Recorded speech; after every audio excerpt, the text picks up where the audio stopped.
SMK ಫರ್ನಿಚರ್ನ ಸಂಸ್ಥಾಪಕರಾಗಿರುವ Mahantesh Pujar Belagavi ಜಿಲ್ಲೆ ರಾಯಭಾಗ ತಾಲೂಕಿನ ಕಂಕನವಾಡಿ ಗ್ರಾಮದಲ್ಲಿ ಜನಿಸಿದ್ರು.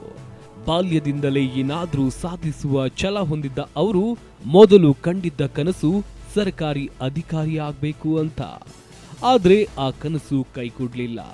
ಬಳಿಕ ಕೈ ಹಿಡಿದಿದ್ದು ಫರ್ನಿಚರ್ ಉದ್ಯಮ. ಚಿಕ್ಕ ವಯಸ್ಸಿನಲ್ಲಿ ದೊಡ್ಡ ಸಂಸ್ಥೆಯನ್ನ ಕಟ್ಟಿ ಉತ್ತರ ಕರ್ನಾಟಕದಲ್ಲಿ ಹೆಸರಾಂತ ಸಂಸ್ಥೆಯಾಗಿ ಹೊರಹೊಮ್ಮಿದೆ ಎಸ್ಎಂಕೆ ಫರ್ನಿಚರ್ಸ್. ಪೀಠೋಪಕರಣಗಳ ಜೊತೆಗೆ ಮನೆಗೆ ಬೇಕಾಗುವ ಎಲ್ಲಾ ಗೃಹೋಪಯೋಗಿ ವಸ್ತುಗಳು ಇವರ ಶೋರೂಮ್ನಲ್ಲಿ ಸಿಗುತ್ತೆ. ಇವರ ಸಂಸ್ಥೆ ಸಣ್ಣ ಊರಿನಲ್ಲಿ ಇದ್ರೂ ವ್ಯವಹಾರದ ವ್ಯಾಪ್ತಿ ರಾಜ್ಯ ಸೇರಿ ಹೊರ ರಾಜ್ಯಕ್ಕೂ ವ್ಯಾಪಿಸಿದೆ. ಅವರ ಜೊತೆಗೆ ಅವರ ಪಾಲುದಾರರು ಶಿವಲಿಂಗ ಪಾಟೀಲ್ ಅವರು ಆರ್ಥಿಕವಾಗಿ ವ್ಯವಹಾರ ಮಾಡೋಕೆ ಧೈರ್ಯವನ್ನ ತುಂಬಿದ್ರು. ಇವತ್ತಿಗೆ ವರ್ಷಕ್ಕೆ 10 ಕೋಟಿ ವ್ಯವಹಾರ ಹೊಂದಿದ್ದ ಸಂಸ್ಥೆಯಾಗಿದೆ. ಹೀಗಾಗಿ ಮಹಂತೇಶ್ ಪೂಜಾರ್ ಅವರಿಗೆ ಯುವರತ್ನ ಪ್ರಶಸ್ತಿ ನೀಡೋಕೆ ಜಿ ಕನ್ನಡ ನ್ಯೂಸ್ ಹೆಮ್ಮೆ ಪಡುತ್ತದೆ.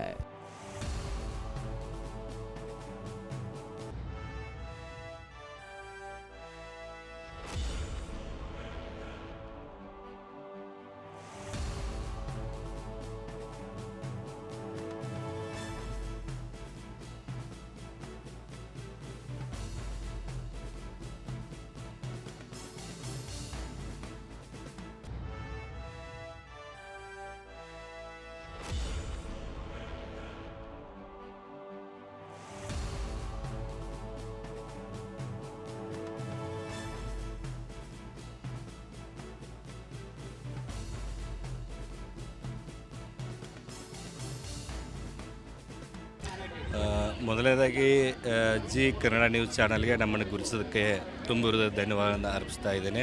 ಯಾಕಂತಂದರೆ ಈ ಒಂದು ಅವಧಿಯನ್ನು ಈ ಒಂದು ಕಡಿಮೆ ಅವಧಿಯಲ್ಲಿ ನಾವು ಮಾಡಿರ್ತಕ್ಕಂಥ ಒಂದು ಸಾಧನೆ ಗುರುತಿಸಿ ನಮ್ಮನ್ನು ಪ್ರೋತ್ಸಾಹಿಸ್ತಕ್ಕಂಥ ಕೆಲಸ ಮಾಡಿದ್ದಾರೆ.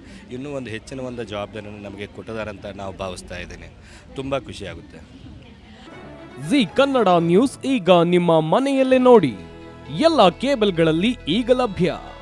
ಸನ್ direct 292, Jio TV 1334, U digital 162, city cable 51, GTPL 17, Abhishek cables 821, rock line telecommunication 51, Shri Basaveshwara number 60, Vinayaka digital number 53, in digital number 896ರಲ್ಲಿ ನಿಮ್ಮಿಸ್ತದ ಜಿ ಕನ್ನಡ ನ್ಯೂಸ್ ನೋಡಿ ಆನಂದಿಸಿ.